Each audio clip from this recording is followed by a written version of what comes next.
Hello? Hello? Chat? Ah, there I am, there I am, there I am. Sorry about that. Sorry.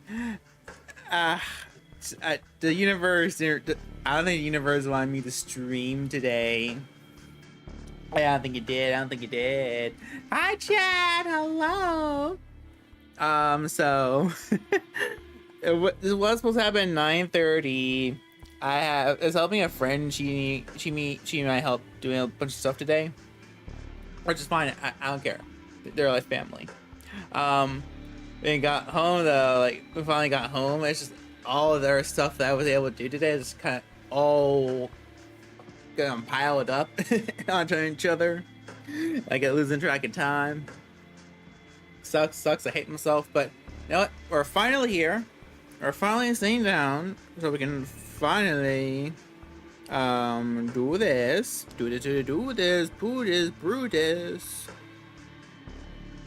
Okay. Sorry.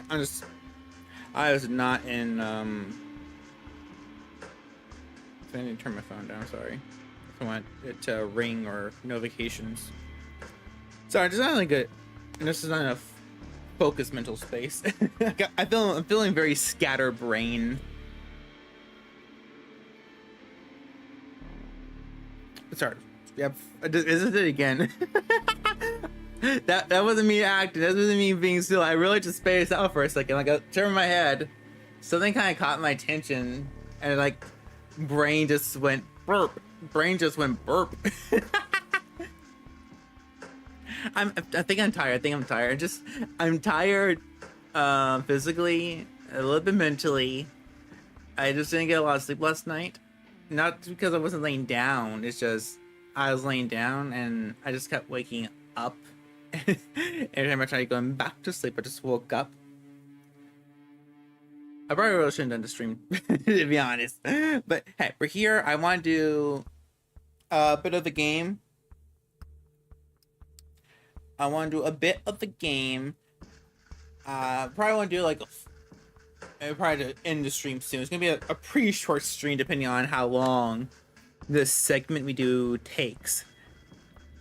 Because you all know the deal. If you come here before, you all know the deal. I can't really stream a little past 12 o'clock because I just don't want to accidentally piss somebody off, neighbors and stuff. And just that thin walls. I really am feeling kind of bad. I don't feel like I shouldn't stream. I feel like I should just close my eyes. But I'm feeling wound. Probably that little sip of energy drink I had. I'm not sure. It's the energy drink I had from last night. It's just been sitting there. Okay, let's just go. Let's go. Let's rock and roll. We are the vampires of New York. Okay, last time we were here, we hooked up. Not really. We didn't hook up. We met a vampire called Hope. She's this like tech streamy vampire, and she's like our new ally or some biz like that.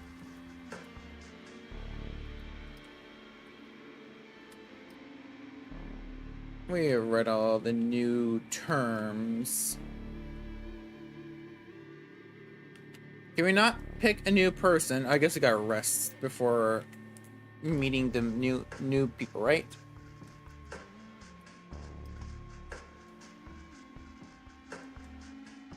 I guess we do. I thought no, however. You notice something strange by the front door of your haven.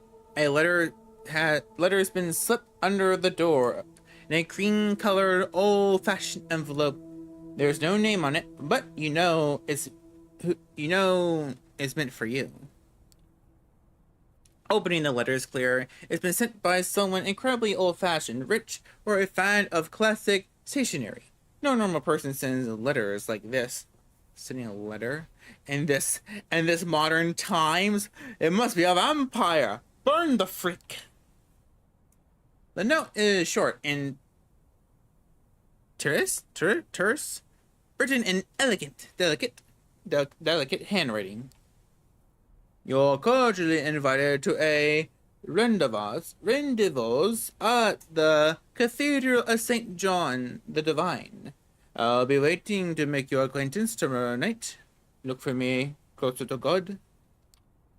There's no other information. It looks like you have a mysterious invitation for the following night.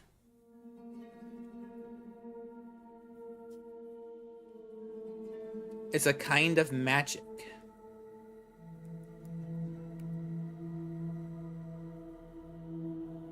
Oh, we can see more of Hope. We can see more Hope, or we can meet one of these new vampires. So let's see what these people are. It's a kind of magic. Sophie's mention of a vampire clan of blood sorcerers sparked your attention.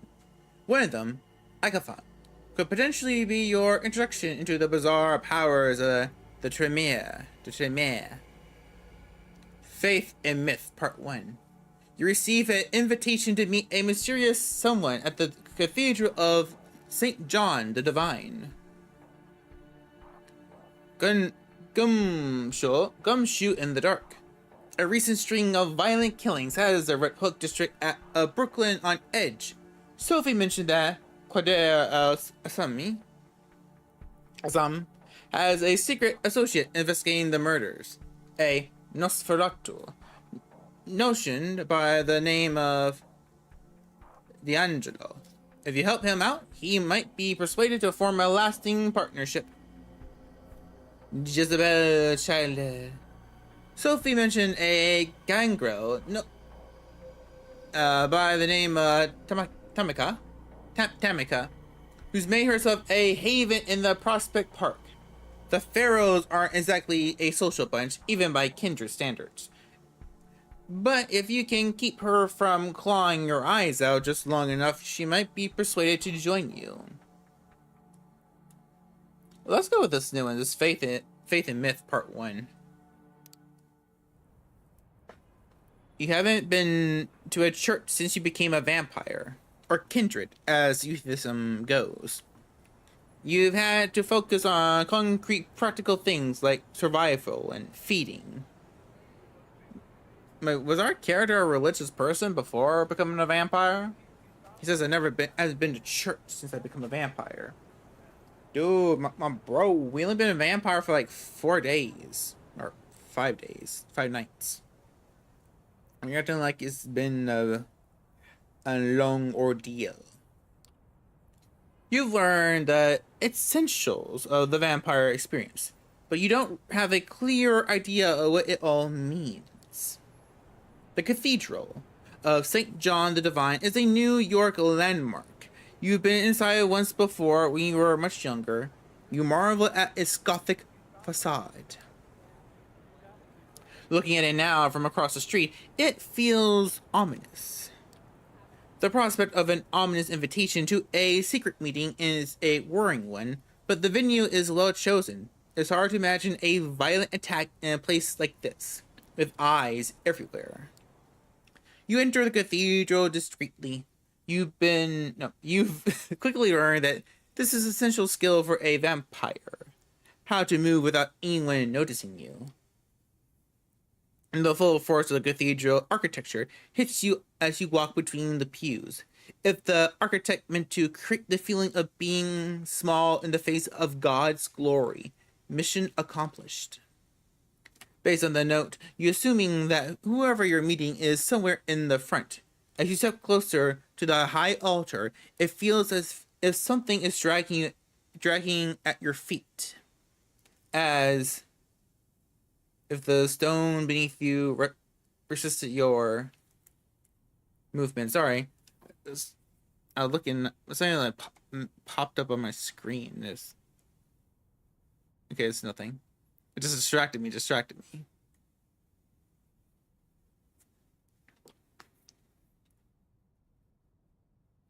Religious superstition? Vampires are satanic creatures? Does God still listen to you? Oh, yes, go. Let's go. Theological, theologically about this. It's been a long time since you prayed. You wonder whether God listened to creatures like you. Fanta- Fantastically, you take a step, then another. You're not you're not sure if your God is present in this cathedral, but perhaps it doesn't matter. What you feel is real enough. There's an old man sitting in front. You see only the black back of his head, bow down in silent prayer. Your footsteps echo on the floor, and he turns to look at you. You can't take your eyes off him. He's tall, dignified, white hair balding, a few strands escaping the sides. He's wearing glasses and simple clerical clothing. His eyes are warm and pale, too kind for someone like you. Something is wrong. You feel heavy, as if a giant hand was pressing you down. The skin on your face is burning. Wait, what? Perhaps unconsciously, you expected something like this, as a vampire walking into a cathedral. Only it's not the burning or God making you feel like you're burning alive. It's the man, the priest. Welcome. No, that's not a good voice. Welcome. Welcome. Welcome, my child. No. Welcome, my child. The priest's tone is kind, but the rising panic inside is telling you that kindness is not for the likes of you. Confront the priest.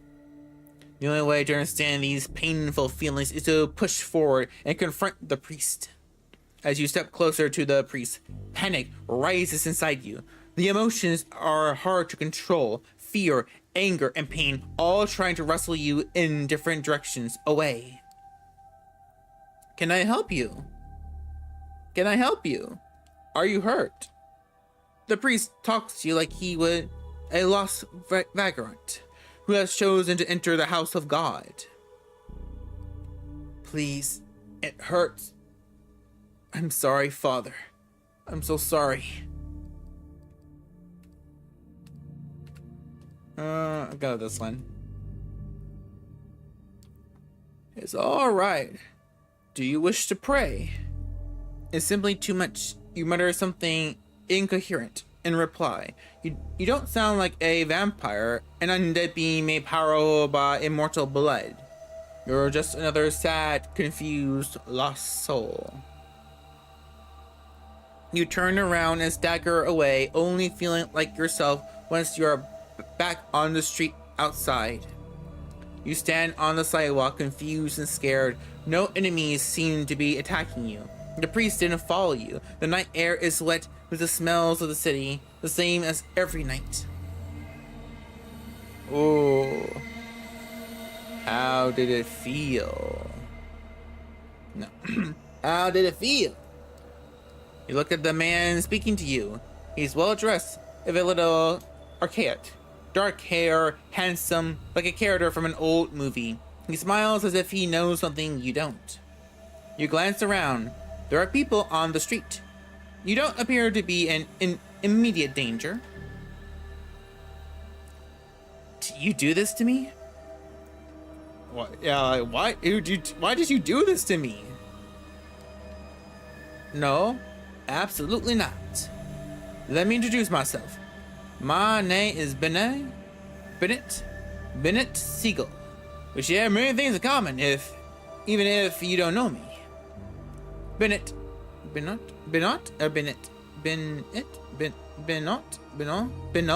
it Bennett? Bennett offers his hand to you. You refuse, glaring at him. You shake his hand. You shake hands and use your vampire senses. Bennett is a vampire. That much is clear. He is using his blood to stimulate the functions of a living body. But the rhythm of his heartbeat reveals his artificial nature. Will you mind sitting with me for a moment? Bernal points to a park bench nearby, and darkness because of a broken streetlight. Wary, you decide to follow him. Only an enemy, totally unconcerned with the Masquerade, would attack you here. Bernal sits down and you follow suit. For a moment, you both contemplate the cathedral in silence. I know how it feels. What you just felt.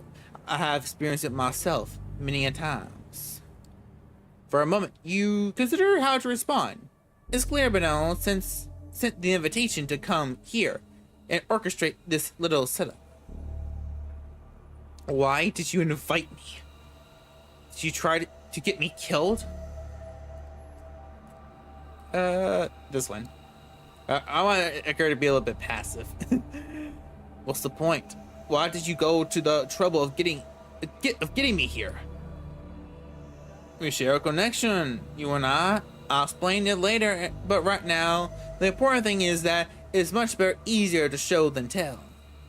I want you to meet Father Anthony, or see him, experience him. Did you wonder why it felt like that? Does the music seem a bit loud? Does the music seem a bit loud, chat? I'm gonna turn it down a bit.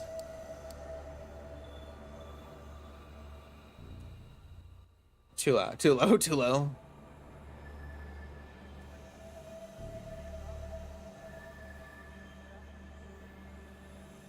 How far does it go?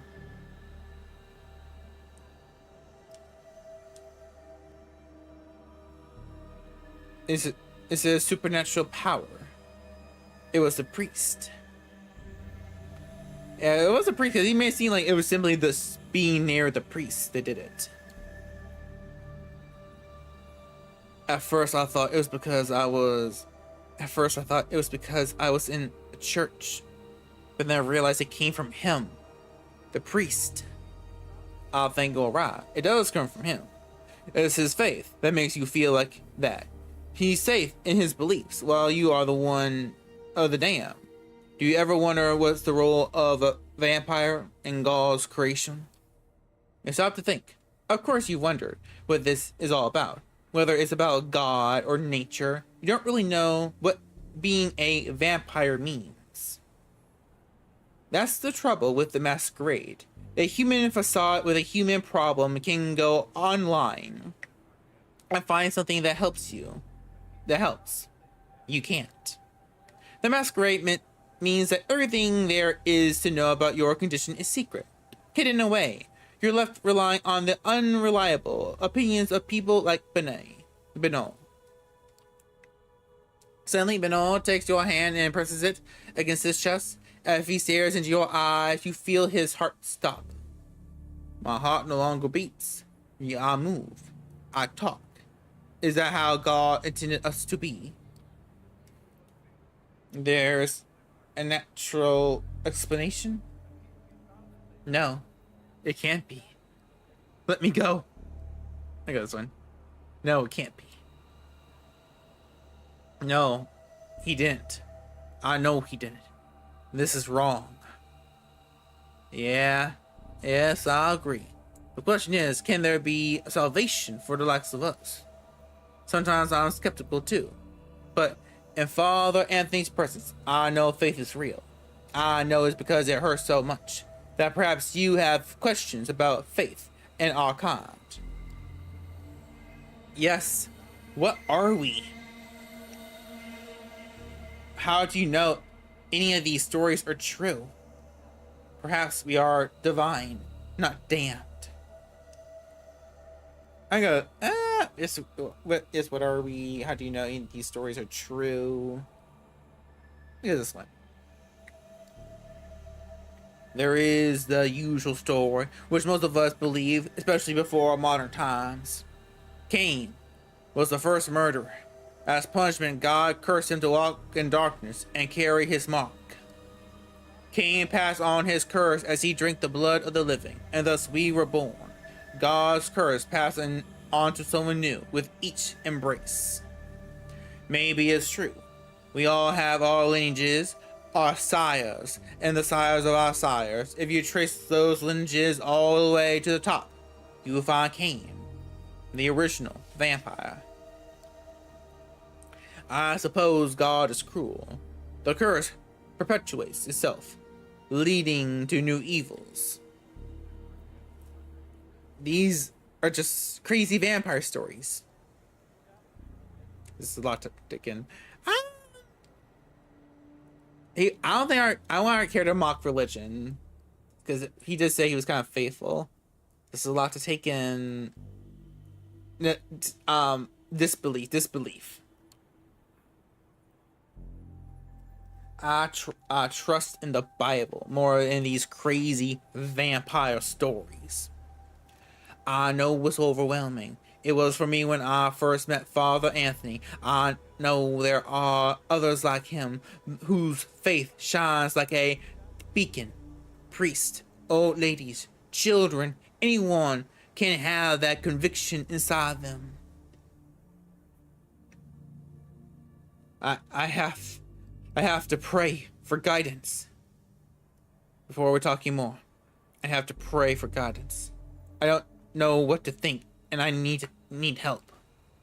Minot nods patiently. We'll meet again in a few nights. Here are the cathedral. We can talk more after you thought it through. You leave Benet, sitting in the shadow of the cathedral, contemplating what lies within. It would be easier to ignore his words without the reality of what you experience. Father Anthony was holy. You know it to be true. But what does that mean? Drink time.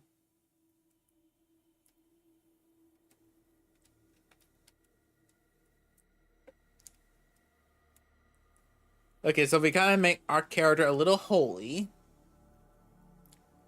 So I don't think he would want to do blood magic. Maybe I want to hang out with Hope for a while.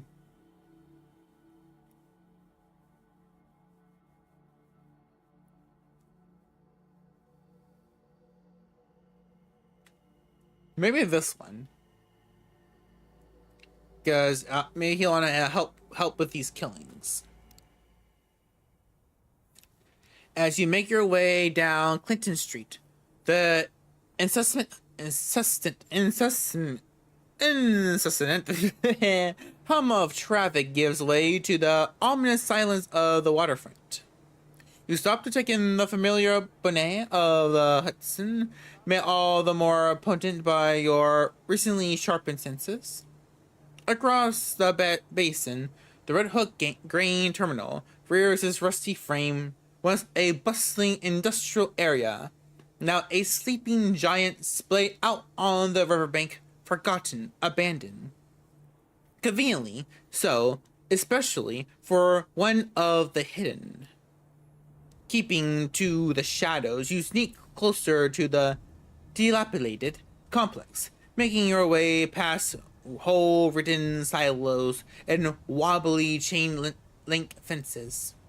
By the time you reach the entrance to the main building, you can almost feel rust particles making themselves cozy at the back of your throat. Not getting your hopes up, you give the door a slight nudge. To your surprise, it gives almost instantly. Looks like someone's been using it recently. Once inside, you find yourself in a large, empty hall. Looking around, you can almost picture it, back in its heyday, stuck to the rafters with heavy machines. You notice a set of stairs leading up to a mezzanine, most likely an office space, and then you see it. A faint light coming from one of the upper rooms. Looks like you're in luck. Quietly, with bated breath, you climb the steps and approach the dimly lit room. The door creaks open, revealing what looks like an old-timey detective office, complete with crooked windows, blinds, and an overflowing ashtray, and papers scattered across a wooden desk. Suddenly, it hits you. That nagging feeling, this is all too convenient, too inviting before you can react. The trap is already sprung. A plume of cigar smoke wastes over your shoulder. The barrel of a gun rubs against your spine. A raspy voice whispers in your ear. Let me guess. Took a wrong turn at the silo? No, sir, took the wrong turn at Albuquerque. Attempt to talk down the assailant. Rush the assailant. Make him stand down. Attempt to talk him down. You decide to play along, raising your arm slowly. You weigh your next words carefully. You're pretty sure a bullet to the back wouldn't kill you, but it doesn't sound too pleasant. So this isn't Bloodsuckers Anonymous. Let's not do anything rash. How about we talk like civilized kindred? Too early for us using vampire colloquials. Easy now. Let's not do anything rash. That's good advice, kid. I suggest you take it.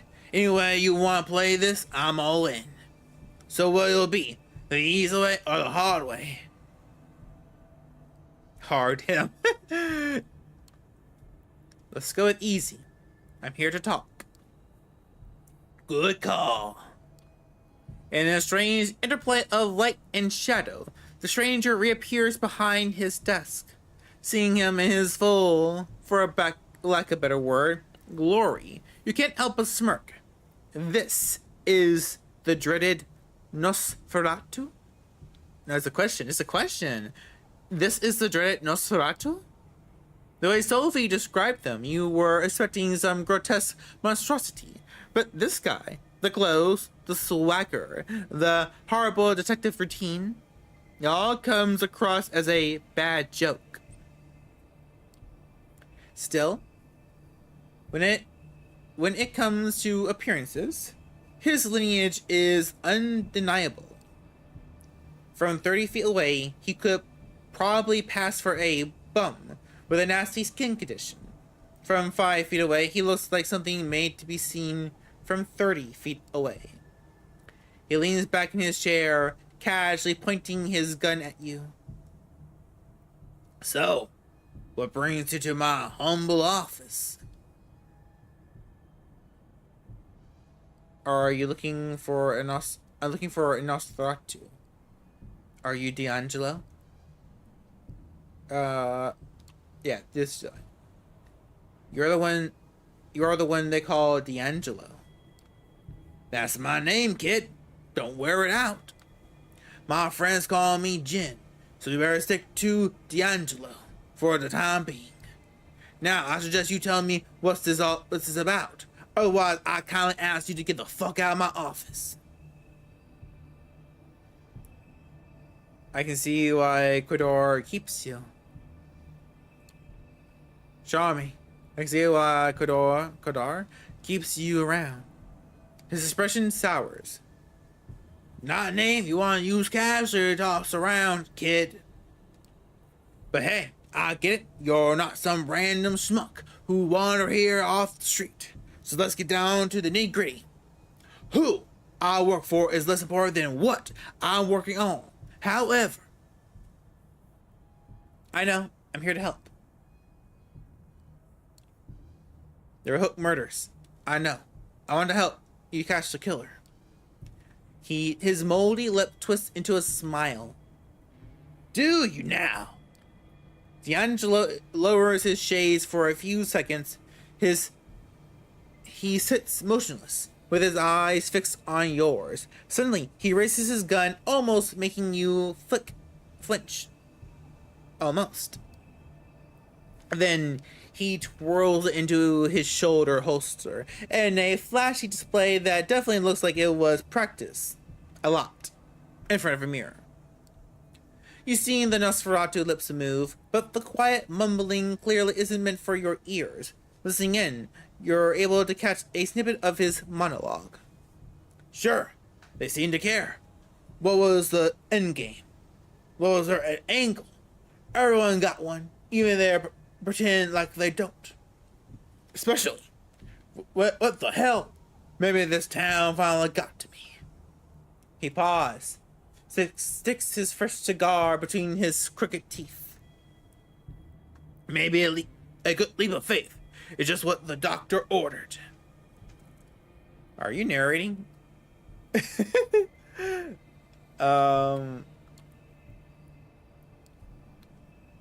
For a second, he looks at you like a kid caught with a hand in a cookie jar. Then a wry smile comes back to his lips. He lights up. Tell you what, kid. I ain't told yet. But I can see you got some potential. So this is how it's gonna be. I was just about to head back to the crime scene, take a look around, refresh my notes. You can tag along if you want to. I can use an assistant, someone to take notes and make wild assumptions for me to shoot down. Who knows? If you're ain't good, I might consider making this a long-time agreement. Sounds good. Sure it does. I'm the one who said it. Just one more thing. You still got me at a disadvantage here. Seems like you've done some digging on me, but with you, I've barely scratched the surface. Catch my drift? To answer me this, who was it that sent you into my neck of the woods? Or in layman's terms, who do you work for? Sophie Langley, our free agent. Sophie. So just to bring Sophie up. Sophie Langley. For the first time since you got here, the Nosferatu adopts a look of genuine surprise. His eyes wander for a moment, finally giving way to a cricket smile. So you're the one, huh? The fledgling, the Tomador Dame Spare. Yeah, that would make sense. Sure, she appreciates you throwing her name around. Thanks for being upfront, kid.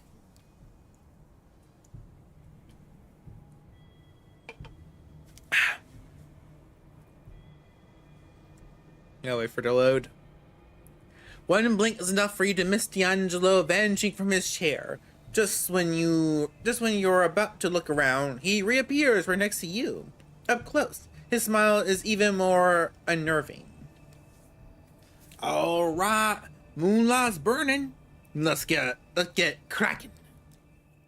With a certain fascination, you watch D'Angelo stumble his way across West Brooklyn, all animated, instantly scratching his face and neck, stopping every once in a while for a bout of mumbling narration. He is most certainly a sight to behold. Still, he seems to be getting around okay, and you take a particular note of the fact that he seems to be choosing the darker, less frequent streets. This is definitely a method to his madness. Eventually, your leprous guide takes a sudden turn off Van Burt Street and into a particular dingy alley. The torn pieces of yellow police tape are a dead giveaway. This has to be the place. Well, here we are. Time for you to earn your stripes. This is where you'll find him. Drained dry. Not a drop of blood in him. And before you ask, no, I didn't get to see the body, so I don't know if there's any bite marks. So, what can you tell me? Take a moment to examine the crime scene. Judging by the chalk outline of the pavement, the man was killed recently. Curiously, there doesn't appear to be a trace of blood or viscera. And you know the city's cleanup crew isn't that fast or that thorough. Looking up, you notice a spray-painted sign on the wall. It reads, "The blood speaks," in big cricket letters. You look at D'Angelo. The Nosferatu gives you an expecting look. The graffiti looks like a clue. How come there's no blood? I think the blood's pink. Yeah, this one. Do you say the victim was drained dry? Because I don't see a trace of blood anywhere. Good eye, kid. It's the details that count. And given that the murder was committed right here and the victim didn't make a sound, we can therefore conclude that the killer was Kindred. Bingo! Only Kindred could drain a human this quickly, this quietly. But not just any Kindred. Take a look at the graffiti. What do you think it means? To throw us off? Nothing. It means to throw us off. Nah, I can see why you think that, but look at how crooked the letters are. Very legible. You can't fix something like that. Someone was very nervous, very scared. It definitely meant something to them. Tell me, if you were to guess which clan we say our killer belongs to.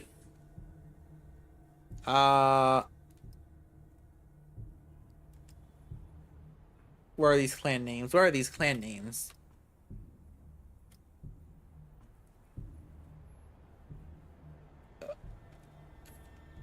Clan names. Oh, where are these clans? It was Thin Bloods, Machiavellians, Tremere.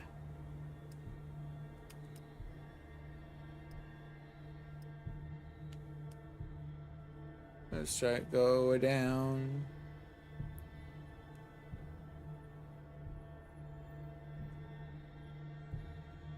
Counter bloodline. A hermetic mage in 8th century Romania, Tremere was the leader of a cabal of magic users, rightfully feared for their obsession with knowledge and power. Unwilling to accept his own mortality, Tremere cast his eyes on the hollow secret of immortality. In his greed, the magic instigated the most terrifying magical experiments ever conducted, damning himself and his followers to a hell of their own making. Terrified, they died and woke up again to an eternity of unlife and hunger, cut off from their craft, and a mockery of their former magical rituals. Now only fresh blood allows the Tremere to cast their foul magic spells to twist reality. The clan is still organized like a initiatory occult order, recently fractured into a number of competing houses, each claiming to be the rightful heir of Tremere's legacy.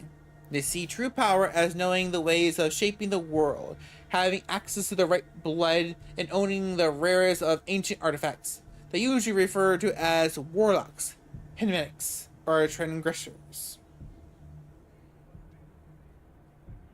Clan Machiavellian.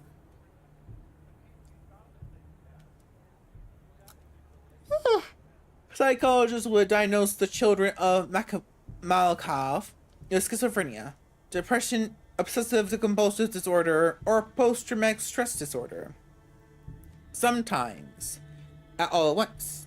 In reality, Clan of the Moon are all of these things and none. Like the wise madmen of poetry, their derangement stems from seeing too much of the world at once, from understanding too deeply, and feeling emotions that are too strong to bear. They self-medicate with blood, but isn't just a temporary solution. All Machiavellians suffer mental illness following the embrace, sometimes accentuating an existing condition, other times adding a new dimension to their instability, as if their thoughts and actions were based on otherworldly logic. They seem to be no knowing when their condition will manifest destructively or when it will offer important perspectives where such were previously lacking. And what was the other clan? Thin Bloods.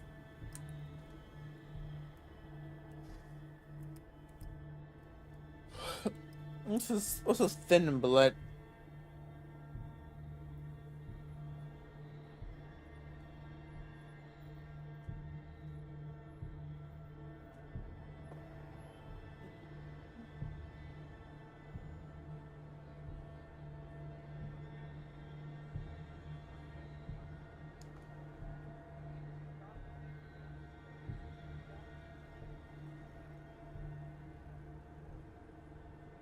One second, chat. I think Thought I heard something. I thought I heard something playing that wasn't on the computer. Okay, we're good.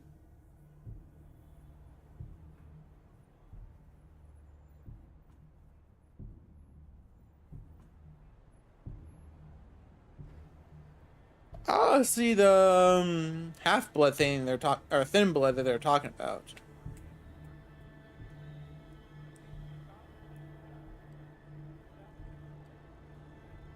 So what do the bloods?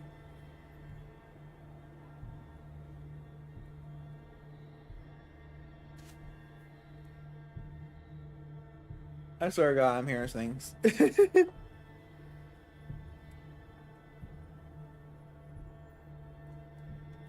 What does the blood say?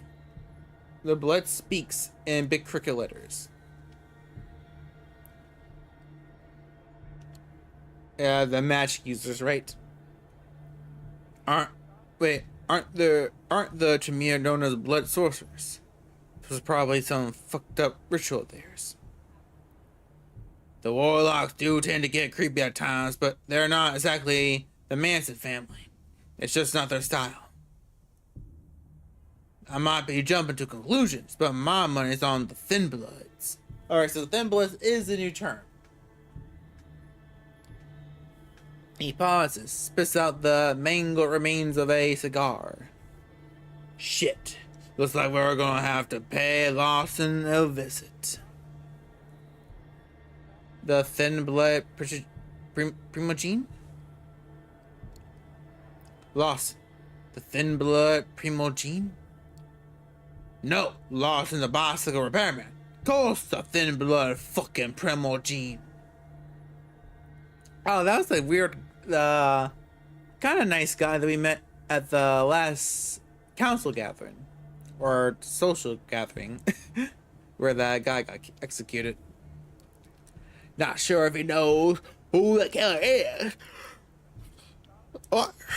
But he could probably make an educated guess. I'm gonna stop talking like this. It's hurt my throat. Educated guess. In any case, we'll be doing him a favor. If it turns out one of his violating the Masquerade, it will put him in a hell of an awkward position. It means shitting upside down awkward. It's the kind of weakness that the other Primogene would love to exploit. His position in the council, as bad as it is. He pauses for a moment and mumbles to himself. The times are starting to fucking get to me.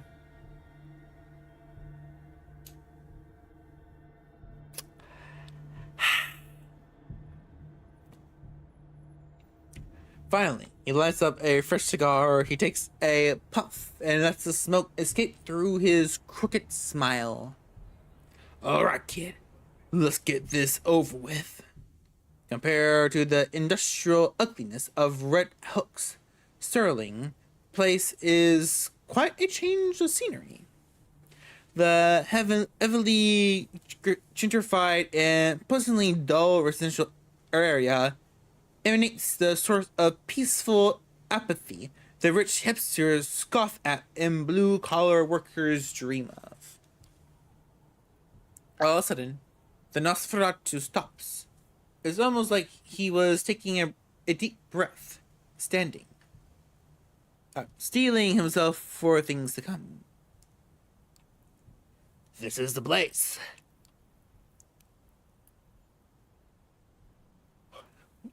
Did that, he points to a surprisingly nice-looking two-story house. The place is almost completely dark. Almost. He knows a dim light shining through the curtains on an upper story window. It's probably safe to assume that the head of the family is working late, especially if the head of the family happens to be a vampire.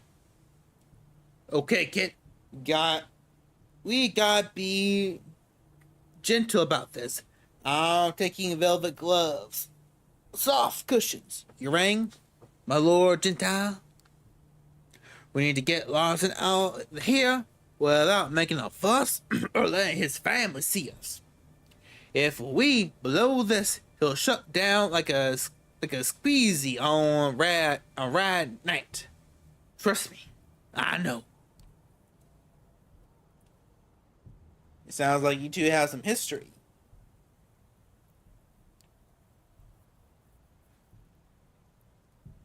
Sounds about right. But that's story for another time. Right now, let's stick to why we're here. Tell you what, how about you take the lead on this one? I'm curious to see how you handle it. You take a step back and look around the area. The lit up window seems like a safe bet. Now it's just a matter of getting Larson attention. His and no one else's. As you're trying to come up with a viable strategy, you are suddenly startled by a loud noise. It takes you a second to identify the sound as a dog barking.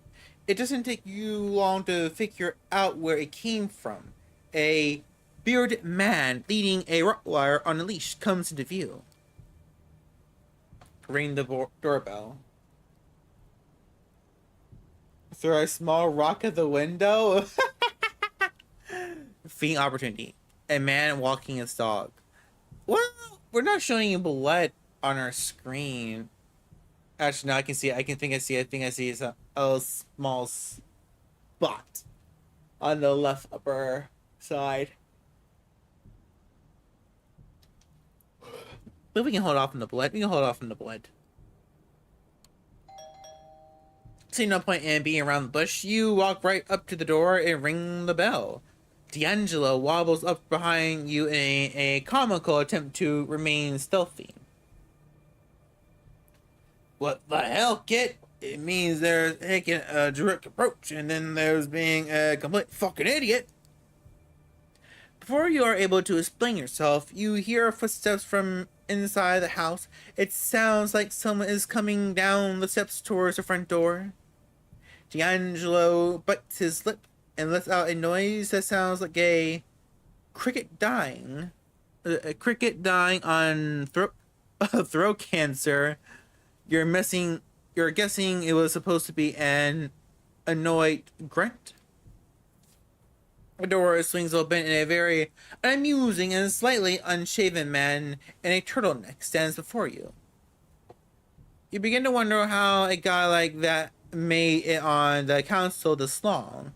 Even for a thin blood, he looks extremely unimpressive. The man gives you a puzzled look, then look to D'Angelo, his face twists into a disgusted frown. Like he just smelled a particularly nasty... particularly... Wait, what? Read that one time. The man gives you a puzzled look, then looks to D'Angelo. His face twists into a disgusted frown. Like he just smelled a particularly nasty fart. How old are we? How? Oh, yeah. This guy that was on the council. What the fuck? What the fuck, D'Angelo? I know. I can explain. Explain my ass. This is my home. Do you understand? Home, where my children sleep? As if on cue, a child's voice can be heard coming from upstairs. Dad! It's okay, Bobby. Dad's helping someone. No, it's okay, Bobby. Daddy's helping someone. You get back to bed now. I'll be over to tuck you in. Once more, the house grows silent. Larson lets out a sigh and turns back towards you. He is not a happy camper. Get the hell out of my house. You glance over to D'Angelo. He looks somewhat embarrassed, scratching the back of his neck, clearly trying to find the right angle to play this.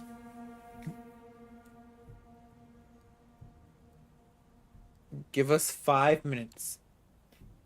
Look, we don't mean to we don't mean to intrude. All we need is 5 minutes of your time. Then we're gone. Larson gives you a tired, frustrated look. He takes a deep breath. Not here. With that look, he locks the door and leaves you several steps away from the porch. What do you want? It's about the Red Hook murders. You think one of yours is responsible? Bullshit. Dustborn's got enough trouble just staying alive out here. What could possibly make them openly violate the Masquerade? Desperation. The killer has been leaving messages. Whoever they are, they think they know something they can't share with just anyone. I know it seems far-fetched, but it's the only way this puzzle fits together. Nah, I don't buy it. You're reaching, trying to find a scapegoat, get in your boss's good graces. Words get around.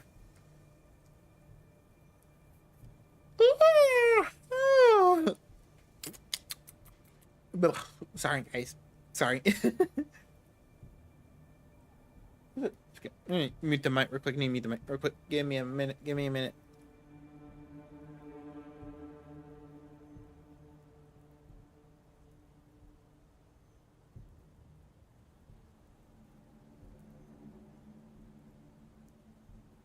Okay, Bear. Sorry, I had to blow my nose.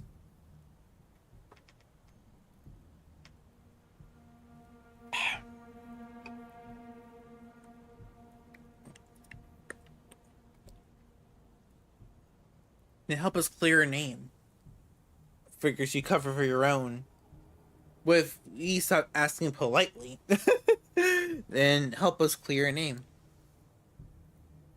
And help us clear your people's name. What you got to lose? Everything. I've been in a thorn in the council's side for a while now. This is just the excuse they need to get rid of me. What if it turned out one of yours did not, and you sat on your hands to protect him? You think the council would jump on that? He looks off into the darkness, pondering his options. He lets out a heavy sigh. Look, I'll ask around. Consult my sources.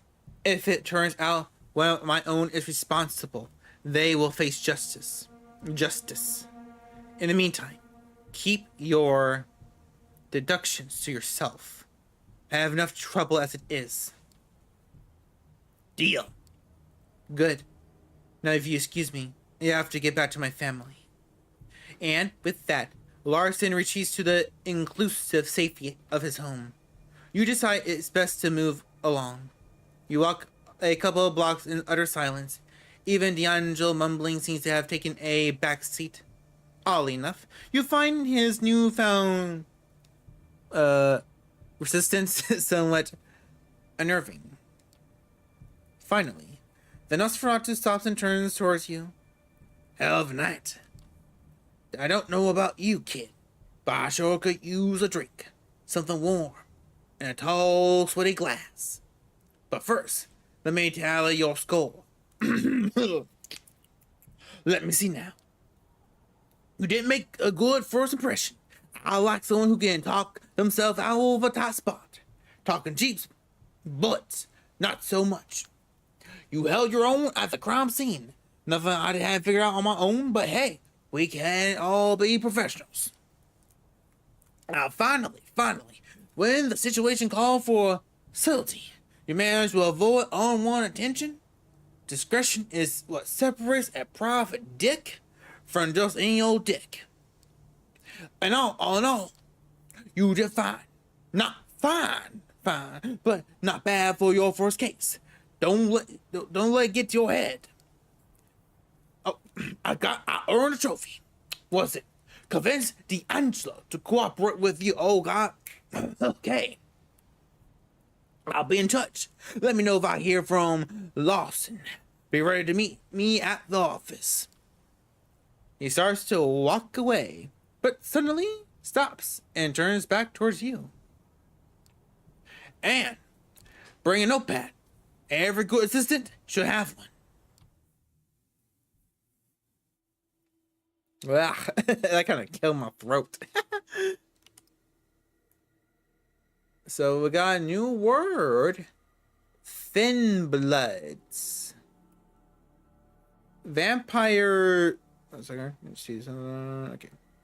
Vampires with blood so diluted they retain many human traits. The thin bloods are invariably clanless, survivors of the last decades of pogroms, prejudice, and ostracization. Their numbers now swell. Their messy street alchemy and ability to pass as human, makes them uniquely suited to thrive outside kindred society and make their own fate in the post-modern rites. Modern nights.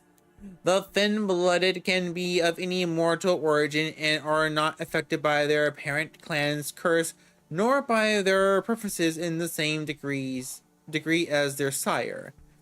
In 2009, the Inner Circle of the Camarilla issued an edict that all thin-blooded must be branded or tattooed with the mark of the crescent moon, inked by a Temir tattoo artist, or scorched with a beam of sunlight.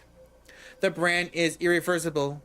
Many kindreds still view the thin blood as threats to the Masquerade.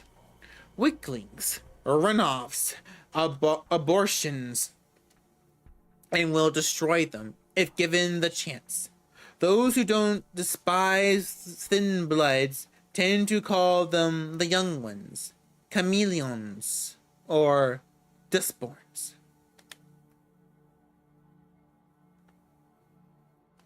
Yeah, we already read that. We already read that.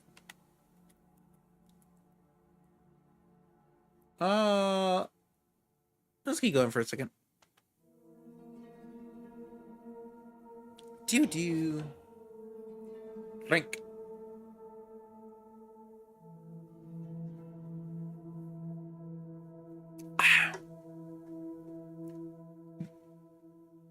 Not long after you wake up tonight, Gregory knocks on the door of your apartment.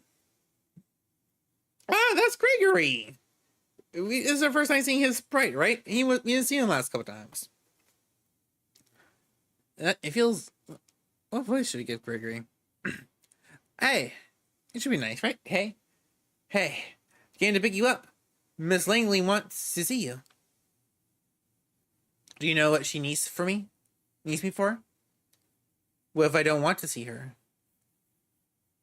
Well, my freedom was good while it lasted. That one. Those last 2 nights were nice. I had freedom. And in activities, in initiatives. Good while it lasted, I guess.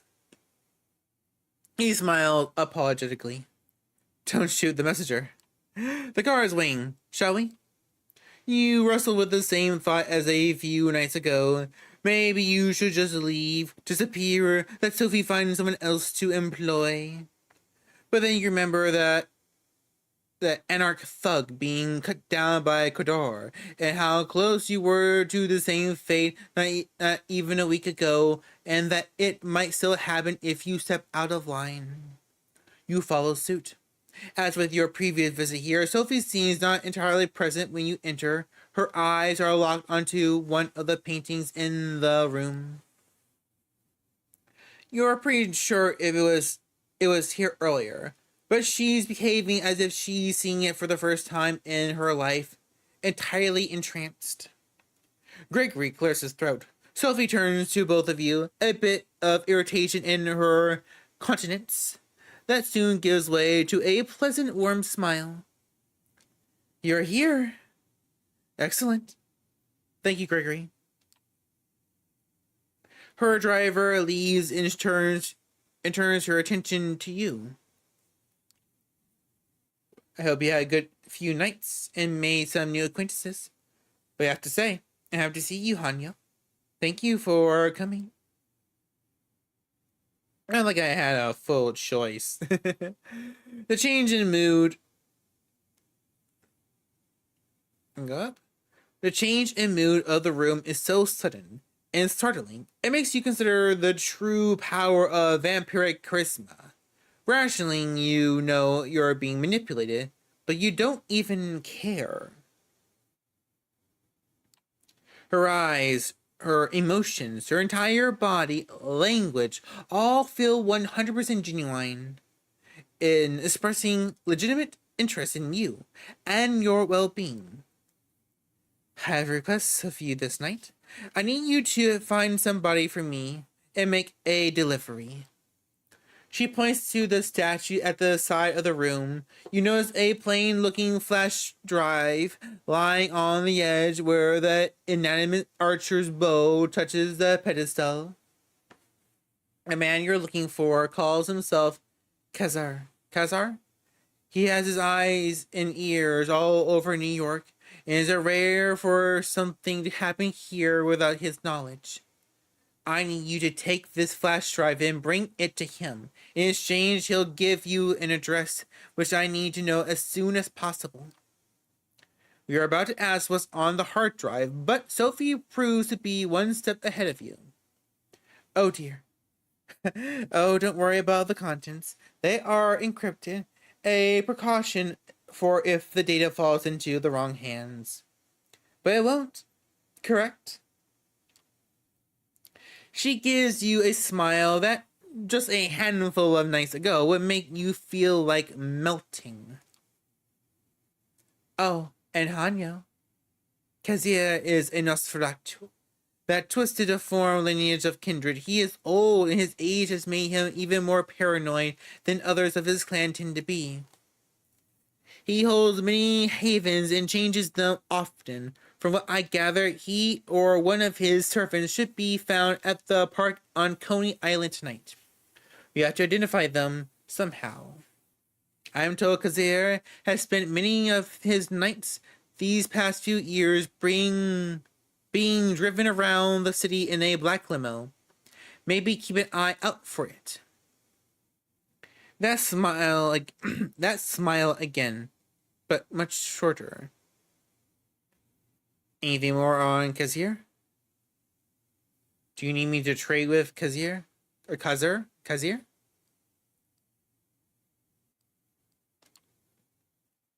Yeah, why do you need me to trade with him? Can't you just request the information given your connection? Kazuya doesn't care about my or anyone's position. He considers information as valuable as blood and makes it a point to never share it for free. He only deals with people who have something to offer, but trust me. She picks up the flash drive and puts it on your palm. I have more than enough means to grab his attention. She flashes one last smile at you and turns back to the painting, clearly done with the conversation.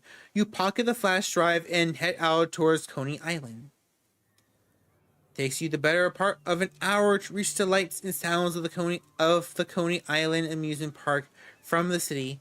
The drive is almost pleasant this time of night. Thank you for Belt Parkway.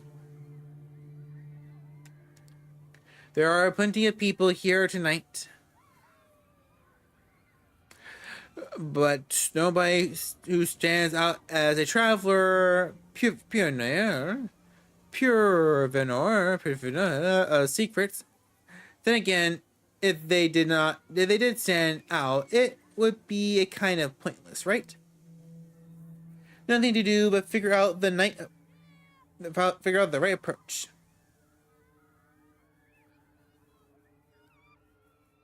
Search for signs of Kazuya. Ask for Kazuya. Aspects. Open your senses. Let's ask around first. Without a better idea, you start looking around. You ignore parents trying to gain a semblance of control over their kids and teenagers smoking weed in the more secluded areas of the park. You try to keep your questions casual. Hey, are you from around here? I'm told a guy named Kazuya lives here. That kind of stuff. The awkward conversations and strange looks you're given speaks for themselves. This isn't going to be as easy as you thought. Or are you asking about Kazir? Or will it? The guy wearing an oversized jacket had the air of a junkie or a dealer who knows what he's got in these pockets. What do you want with him? Tell him Sophie sent you. Listen, I was sent here by Sophie Langley. She has something for Kazir. I need to contact him and hand it over. Nothing more. Don't know her. And I told you already, I don't know who Kazir is either. But he seems to doubt in your face. Fuck it. Stay right here. He produces his phone. It's a fancy model. It doesn't look like anything really available on the market. Unlocks it, dials the number. 2 tones go by, a voice on the other end. Sorry to bother you. Sorry to bother you again, boss. Yeah, I know how much you need your alone time. That sounds very nice. There's somebody here who wants to see you. They're with Langley. Sophie Langley. Yeah. A string of loud obscenities fill the phone. The man went and pushes it away from his ear, and then the call stops. Almost immediately, a chime. The Count's laugh from Sesame Street. What? One. Two. No, wait, that's how the counts. The count counts, right? That's how the count counts. I remember. Hey, on his way. Don't go anywhere. About 15 minutes pass by before a black limo stops near where you're waiting. One door opens an invitation. The inside of the limo used to be a luxury lounge, the kind with a stripper pole and bar full of alcohol, but it currently has none of that. Instead, there are monitors and consoles. There are dozens of displays, each one showing something different: surveillance camera footage, stock market quotes, television news, emails, tweets, silent movies, lo-fi footage of a gory torture session. I'm sorry, what's the last one? You wonder if the limo's owner can focus on anything while surrounded by all this visual noise, and then you realize there's nobody there. Or is there? A man blinks into existence on a leather-covered couch, attempting to maintain something that approximates a regal presence. You're 100% sure he's Kazir. Surrounded by dimly lit computer screens, his features are even more ghastly than you manage. All sharp angles of twisted bone, mingled flesh and colored teeth, crooked teeth. He bars them in an awful parody of a smile. The door's close behind you. Oh. Okay. Was not expecting that face. that's definitely a face. That's definitely a face. So the race of a good blood outside tells me Sophie Langley sent you, huh? You got something for me? You reluctantly pull the flash drive from your pocket and slowly pass it to Kazir. He plugs into a USB port on the arm of his chair and displays the data on one of the screens that happens to be turned away from you. It takes him about a minute to access the data. Sorry. Why do people think I am? Who do people think I am? I saw this footage a week ago. He removes the flash drive and throws it back at you in disgust. Tell Sophia the deal's off. She wants her address.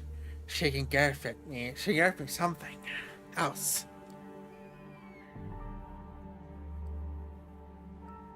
Ask him to give you a break. Ask him you can ask how you can make it up to him. I'm sorry this proved disappointing to you, Mr. Kazir. Can I do something to make it up to you? He seems genuinely impressed. Now, that's what I like to hear. Yes, in fact, I was just about to mention it. I have something in mind. I'll talk it again soon. What do you do that for me? The address is yours. What now? Will you be so kind to get the fuck out of my car? You're pretty sure you're done here. You get out of the closed door behind you, and the car immediately starts backing up. The aqua, the tinted windows, the aqua windows slide past you, and soon the limo is on its way. Kazir Lackey is nowhere to be seen, so you make your way to your car and drive back, wondering what tomorrow brings.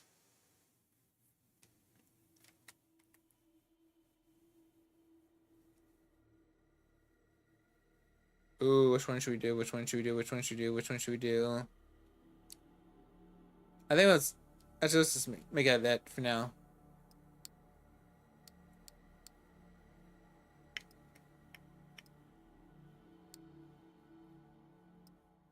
Okay, just I knew it had to be a short stream. Thank God, I'll hate myself for that. Hate myself for doing that. Definitely won't happen again tomorrow night. I can promise you that. But I do feel I'm getting really kind of tired now. I don't want to go fall asleep on the stream. I don't want to fall asleep on the stream. I haven't done it in a while. I have not done it in a while. Don't want to do it again. Don't want to do that again. That's super embarrassing. Like the first couple times, I don't think anyone noticed. It was just me blanking out for just like a few seconds. One time it actually happened for a minute, like for a good while, but we're doing like a watch along, so nobody could really tell. Nobody could really tell. They could not. No, not sorry. No. But yeah, I'm gonna go. I need to close these eyes and try to regain some of my strength and sanity. I don't know what's wrong with me. What the fuck is wrong with me? I do not know. No one ever knows. Alright. Gonna go. Love you all. I do. And hopefully I'll see you all tomorrow. Hopefully I'll see a couple of you guys tomorrow. Okay.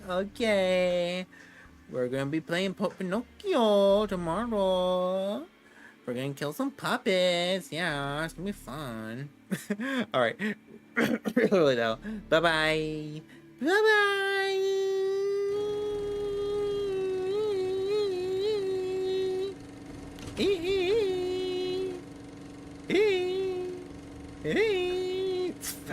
I just want to stop it. This one doesn't stop yet.